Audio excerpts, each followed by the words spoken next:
નમસ્કાર દર્શક મિત્રો, નવા વિડીયો સાથે આપ સૌનું હાર્દિક સ્વાગત છે. હું છું સોલંકી દર્શના. સંતરામપુર તાલુકાના હીરાપુર ગામે જમીનની અદાવત રાખીની વસ્ત્ર થઈ ઘરે આવી માથામાં પથ્થર મારી ગંભીર પ્રકારની ઈજા પહોંચાડી જીવલેણ હુમલો કરવાની ઘટના સામે આવી છે. સંતરામપુર તાલુકાના હીરાપુર ગામે રહેતા અક્ષયભાઈ ઈશ્વરભાઈ રાવળના કુટુંબી ભાઈ વિષ્ણુભાઈ રમણભાઈ રાવળ, રમણભાઈ હીરાભાઈ રાવળ, શાંતાબેન રમણભાઈ રાવળ, ભૂરીબેન વિષ્ણુભાઈ રમણભાઈ રાવળ છેલ્લા 8 થી 10 વર્ષથી ચાલતા ઝઘડાની અદાવત રાખી ગઈકાલે તારીખ 28/1/2026 ના રોજ સવારના 7 વાગ્યા સમયે ગેરકાયદેસર મંડળી રચી નશામાં આવી અક્ષયભાઈ ઈશ્વરભાઈ રાવળના ઘરે આવી અક્ષયભાઈને ગળદા પાટોનો માર મારી માથાના ભાગે મારી લોહી લુહાણ કરી ગંભીર પ્રકારની ઈજા પહોંચાડેલ છે. ગર્ભવતી મહિલા દીપિકાબેન અક્ષયભાઈ રાવળને પણ ઈજા પહોંચાડેલ છે.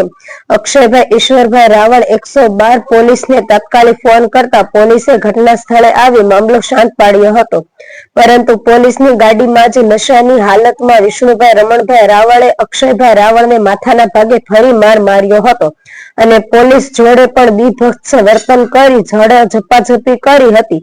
સંતરામપુર પોલીસ સ્ટેશનમાં પણ વિષ્ણુભાઈ રાવળે અક્ષયભાઈ રાવળને પોલીસની નજર સમક્ષ માર માર્યો હતો. અક્ષયભાઈ ઈશ્વરભાઈ રાવળને સંતરામપુર હોસ્પિટલમાં દાખલ કરવામાં આવ્યા હતા. ફરજ પરના તબીબ વધુ ઈજાના કારણે દાહોદ ઝાયડસમાં રિફર કરતા સારવાર હેઠળ છે. સંતરામપુર પોલીસ મથકે ફરિયાદ નોંધતા પોલીસે આગળની તપાસ હાથ ધરી છે. રિપોર્ટર દીપક રાવળ, દાહોદ. મારું નામ અક્ષયભાઈ ઈશ્વરભાઈ રાવળ છે.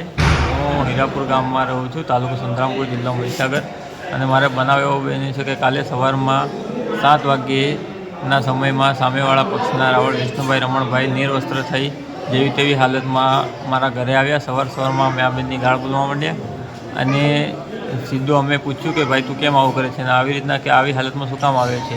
તો એને સીધું અમને કીધું કે આ મારી જમીન છે, તમને કાઢી મૂકીશ અને તારા આખા ઘર પરિવારને મારી નાખીશ, એવી તેવું કરીને પછી સીધો પથ્થર મારો ચાલુ કર્યો અને આ મને માથાના ભાગે પથ્થરો બી મારેલ છે અને ઈજા થયેલ છે. અને એ ભાઈ એવું બધું અદાવત રાખી અને બધાને મારી નાખવાની કોશિશ કરી અને આ મારી છે માથામાં.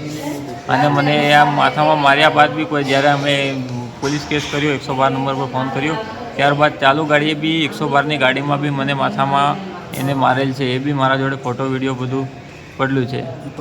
અને મારા પત્નીને પણ એને છૂટો પથ્થર માર્યો, એ બી 7મા મહિનાની પ્રેગ્નન્ટ છે, એને બી થોડી ઈજા થયેલ હતી. જમીન કોની છે?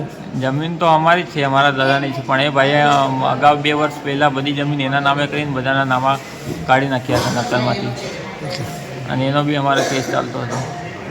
અને ત્યારબાદ 2016-17માં એના મોટા ભાઈએ બી આ જ રીતના મારા પપ્પાને છુપી રીતના આવી અને ઘરે આવીને પગ ઉપર પથ્થર મારીને માથામાં પથ્થર મારવાની કોશિશ કરી હતી, પણ માથામાં પથ્થર ના વાગવાથી પગ ઉપર પથ્થર વાગી અને એમના આંગળાને એવું તેવું બધું ભાગી ગયું. ક્યારની વાત છે?